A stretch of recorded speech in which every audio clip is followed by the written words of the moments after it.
my own version of ravioli. Yan mga guys, gumawa ako ng homemade ravioli. Yan.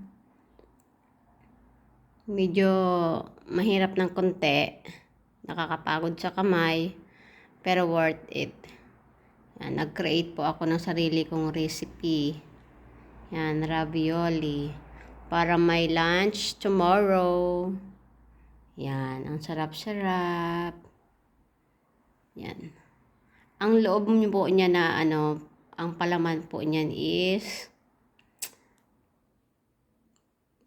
vegetable na created ko po. Sariling recipe kumbaga.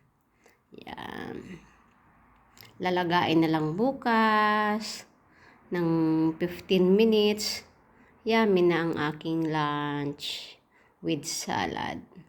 Ravioli for today's Edna's vlog.